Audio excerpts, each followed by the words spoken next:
Yes, it is there, she answered slowly, and it is of our own mutual creation. I believe that you have something nobler in your nature, Geoffrey, than I have in mine. An indefinable something that recoils from me and my theories despite your wish and will. Perhaps if you had given way to that feeling in time, you would have never married me. You speak of the loveliest side of love. To me, there is no lovely side. It is all coarse and horrible. You and I, for instance, cultured man and woman, we cannot, in marriage, get a flight beyond the common emotions of Hodge and his girl. She laughed violently and shuddered in my arms. What liars the poets are, Geoffrey. They ought to be sentenced to lifelong imprisonment for the perjuries. They help to mold the credulous beliefs of a woman's heart.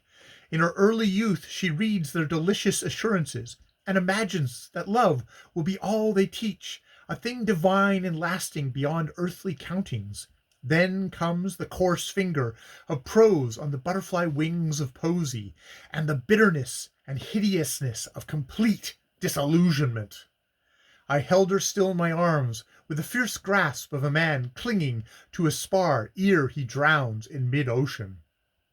"But I love you, Sybil. My wife, I love you," I said, with a passion that choked my utterance. "You love me. Yes, I know. But how? In a way that is abhorrent to yourself," she replies. "It is not poetic love. It is man's love, and man's love is brutal love. So it is, so it will be, so it must be.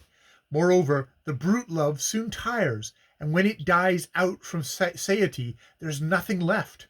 Nothing, Geoffrey, absolutely nothing but a blank and civil form of intercourse, which I do not doubt we shall be able to keep up for the admiration and comment of society."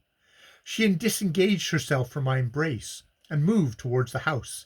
"Come," she added, turning her exquisite head back over her shoulder with a feline, caressing grace that she alone possessed. "You know there is a famous lady in London who advertises her saleable charms to the outside public by means of her monogram worked into the lace of her widow blinds, thinking it no doubt good for trade. I'm not quite so bad as that. You have paid dearly for me, I know, but remember I as yet wear no jewels but yours, and crave no gifts beyond those you are generous enough to bestow, and my dutiful desire is to give you as much full value as I can for your money." "Sybil, you kill me," I cried, tortured beyond endurance. "Do you think me so base?" I broke off with almost a sob of despair. "You cannot help being base," she said, steadily regarding me, "because you are a man. I am a base because I am a woman. If we believed in a God, either of us, we might discover some different way of life and love. Who knows?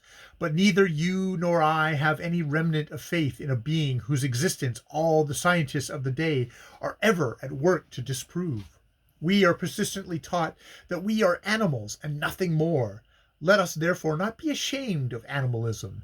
Animalism and atheism are approved by the scientists and applauded by the press, and the clergy are powerless to enforce the faith they preach. Come, Geoffrey, don't stay mooning like a stricken Parsifal under those pines. Throw away that thing which troubles you, your conscience.